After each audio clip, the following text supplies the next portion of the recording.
2017లో చంద్రబాబు నాయుడికి కోపం రావడంతో విడిపోయిన బీజేపీ టీడీపీ కాపురం ఇప్పుడు మళ్ళీ మొదలవబోతోంది. అఫీషియల్గా కొన్ని గంటల్లోనే తెలుగుదేశం పార్టీతో మా పొత్తు ఉంటుంది, ఆంధ్రప్రదేశ్లో బీజేపీ టీడీపీ జనసేన ఒక కూటమిగా పోటీ చేస్తాయి అని ప్రకటించడానికి బీజేపీ పార్టీ సిద్ధమవుతుంది. జేపీ నడ్డా ప్రకటిస్తారా, లేకపోతే ఎవరినన్నా పంపిస్తారా బీజేపీకి సంబంధించిన రిప్రజెంటేటివ్స్ని ఏపీకి, లేదా ఢిల్లీలోనే ఈ ప్రకటన ఉంటుందా అనేది బిగ్గెస్ట్ క్వశ్చన్ మార్క్గా మారింది.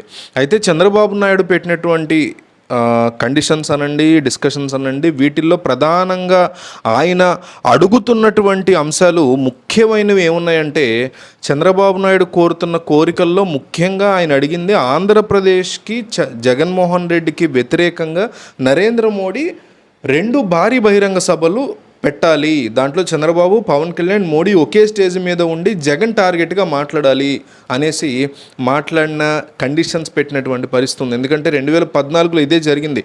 ఒక భారీ జన సమూహం ముందు 4-5 సార్లు వీళ్ళు పబ్లిక్ మీటింగ్స్ పెట్టేసరికి ఒక స్ట్రాంగ్ ఇంపాక్ట్ అనేది కలిగింది ప్రజల్లో. ఆ మ్యాజిక్ని మళ్ళీ రిపీట్ చేయడానికి చంద్రబాబు నాయుడు తనదైన శైలిలో ప్లాన్లు చేస్తున్నారు.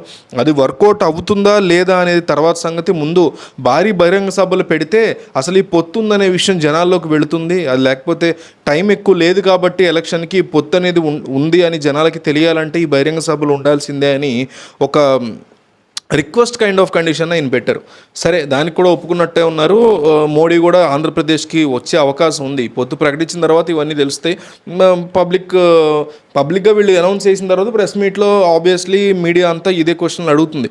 అయితే రివర్స్లో నరేంద్ర మోడీ పెట్టిన బిగ్గెస్ట్ కండిషన్ అనేది మాత్రం ఎన్డీఏలోకి ఎంటర్ అయిన తర్వాత ఈ రకమైనటువంటి కండిషన్లు కొత్తగా పెడుతున్నట్టుగా తెలుస్తోంది. అదేంటంటే 1 year బీజేపీకి సంబంధించినటువంటి వ్యక్తి సీఎం అవ్వాలి. మీరు కావాలంటే ఈ విషయాన్ని ఎలక్షన్ ముందు చెప్పక్కర్లేదు, ఎలక్షన్ తర్వాత గెలిచిన తర్వాత ఈ పొత్తు కనుక, ఈ కూటమి కనుక నిజంగా గెలిస్తే ఈ పొత్తు వర్కౌట్ అయ్యి జగన్ ఓడిపోయి సీఎంగా ఆయన ప్రమాణ స్వీకారం చేయకుండా దిగిపోయి చంద్రబాబు ప్రమాణ స్వీకారం చేస్తే కనుక 1 year any of the 5 yearsలో 1 year బీజేపీకి సంబంధించినటువంటి వ్యక్తి, ఆ క్యాండిడేట్ ఎవరో మేము చెప్తాం, ఆ వ్యక్తి సీఎం పదవి 1 year ఇవ్వాలి అనే ఒక బిగ్గెస్ట్ జలక్ అనుకోండి, కండిషన్ అనుకోండి, ఇది పెట్టారట బీజేపీ వాళ్ళు. ఈ రకమైనటువంటి వార్త ఒకటి హల్చల్ చేస్తుంది. ఎందుకంటే మిత్రపక్షం అధికారంలో ఉండడం వేరు, తమ పక్షం అధికారంలో ఉండడం వేరు. ఇప్పుడు ఒరిస్సా తీసుకోండి. ఒరిస్సాలో నవీన్ పట్నాయక్తో కలిసి బీజేపీ ముందుకు వెళ్తున్నటువంటి పరిస్థితి ఉంది.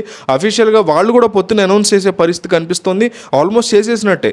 కానీ అక్కడ ఇట్లా కోరుకోరు. ఎందుకంటే బీజేపీ అక్కడ ఎగబడింది, బీజేడీ వెనకాల నవీన్ పట్నాయక్తో పొత్తు కావాలని కోరుకుందే బీజేపీ పార్టీ. కానీ ఇక్కడ రివర్స్లో చంద్రబాబు నాయుడికే ఈ పొత్తు కావాలి అని కోరుకుంటూ ఆయనే వచ్చారు.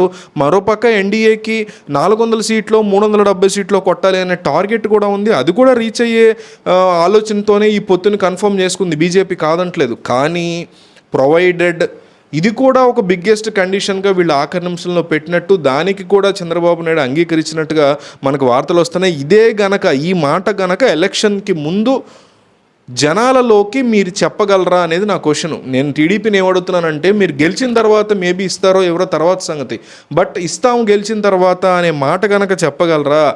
జగన్కి ఎదుర్కొన్న చంద్రబాబు నాయుడు అయితేనే, సీఎం క్యాండిడేట్ అయితేనే జనాలు ఓటేస్తారేమో తప్ప వేరే ఇంకో వాళ్ళని ఇస్తాము, ఎస్పెషల్లీ బీజేపీ పార్టీకి సంబంధించిన వాళ్ళు ఇస్తామంటే మాత్రం అసలు దాంట్లో క్వశ్చన్ లేదు. జనాలే విపరీతమైనటువంటి నెగిటివిటీ వచ్చే పరిస్థితి కూడా ఉంది జనాల్లో. సో దీని మీద మీ అభిప్రాయాన్ని కామెంట్లో చెప్పండి.